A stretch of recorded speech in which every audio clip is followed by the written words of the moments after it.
Last week I saw one of the greatest things in the world. Mamash Hashgacha Pratit. Special miracle that's happening to a Jew right now. Now I have a student that was living in Oregon. Oregon, far, far away. Most of us have never been to Oregon. He told me there's 6 Jews in all of Oregon. A lot of farmland, but no Jews. So this guy lives in Oregon. He's not Jewish. Married, 6 kids, finds the Torah, wants to become a Jew. Middle of nowhere, there's not even a shul next to him, there's no Jewish people next to him. He says he knows 5 Jews in all of Oregon, and he knows all of their names. That's it. But he wants to be a Jew. So I tell him, okay, listen, to be a Jew, it's not just about you want to be a Jew. You have to be in a Jewish community, you have to learn the mitzvot, it's a process. He said, okay, so I'm going to move. I said, where are you going to move to? He said, I want to move next to you. I said, what? Next to me? What do you need next to me? There's a lot of other Jewish communities. He goes, yeah, but you're going to help me. I said, okay, fine. A lot of people say they're going to do things. But, people talk a lot. Next thing I know, mamash, 2 weeks pass. He sends me a text message. He goes, okay, Rabbi, we're only about a week away. I said, what do you mean you're a week away? He goes, we're driving from Oregon to Florida.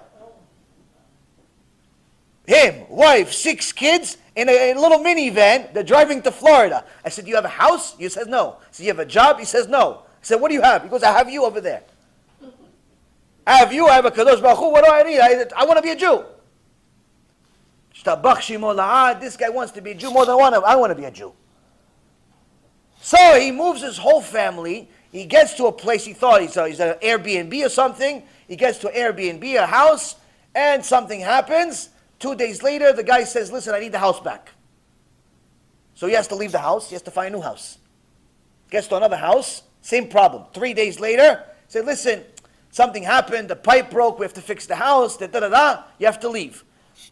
Long story short, in 6 weeks, he's in 5 houses. Him, wife, 6 kids. Nightmare. Now the last house he arrives is owned by a Jewish guy.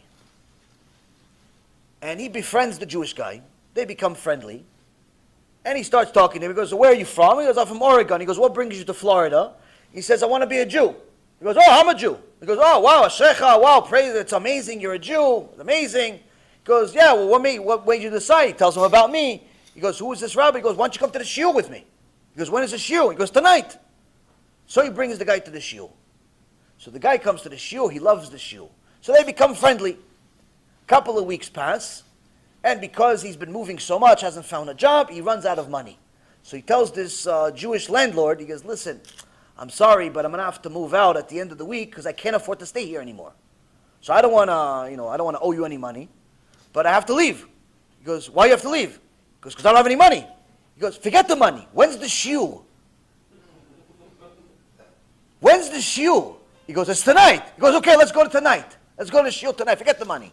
So they come to the shiur tonight. They come to the shiur, this is last Sunday. They come to the shiur, and I talk. I don't prepare my lectures. I have some ideas, but it's all from Hashem anyway. I had no idea what I was going to tell you tonight until I'm telling you right now. Anyway, I start talking in the shiur, and I start talking about, somebody asked a question in the crowd, what happens if a Jew is married to a Goya? Some young kid, 18-year-old kid said, what happens if a Jew is married to a Goya? So I start telling him what the halacha is, the problem, the gehenom, all the nice, wonderful things that no one wants to hear. I start talking about it. Well, guess what? The guy, the Jew, the landlord, he starts asking more questions. He said, wait a minute, hold on a second. How do you fix it? How do you do this? How do you do that? And I say, wow, he's really interested in this topic. Maybe he has a son that's married to a non-Jew. Maybe this, maybe that. I don't know what's going on. At the end of the lecture, everybody leaves. My student comes to me and goes, by the way, that guy, that Jewish guy. I said, yeah, he likes the shiur, right? He goes, yeah, he likes the shiur, but he's married to a Goya, right?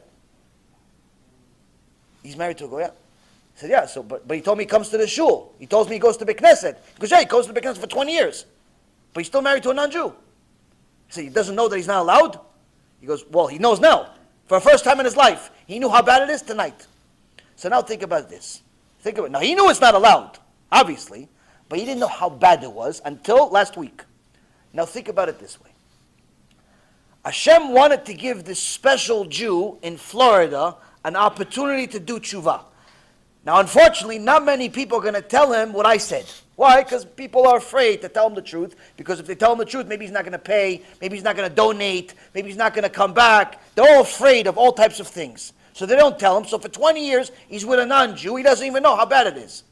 So now here you go. Hashem says, I want to give you a chance. Why? Because I love you and you're my son. So what am I going to do? I'm going to take some non-Jewish guy with 6 kids from Oregon. And I'm going to give him the idea that maybe he's going to convert. And I'm going to take this guy and put some craziness in his head to bring him all the way from Oregon, all the way to Florida. Why? So he can go to the shiur. And then once he gets to the shiur, he likes the shiur, but I'm going to give him problems with the landlord. So he has to switch houses. I'm going to torture him for 2 months. 2 months, switch house, this house, that house, this house, that house. For 2 months I'm torturing him. Why? So I could finally get him to the Jewish house. So you can become friends and take him to the shiur. And he likes the shiur, and he finally hears what he has to hear. So HaKadosh Baruch Hu has to go through so much trouble just to bring this Jew an opportunity to hear the truth one time in his life. Now, he has a real chance to make a choice. If he chooses well, good for him. Chazaku Baruch. If he doesn't, when he gets up to Shamayim, he can't say, I didn't know. He can't say, oh, I never heard this before. Why? Hashem says, why you never heard this before? You look how much trouble I went through to get the truth to you. I took a poor guy with his whole family to a different state, changed him from house to house, gave him money problems, gave him this problem, that problem. Why? Just for you to hear the shiur Torah. And that's still not enough for you?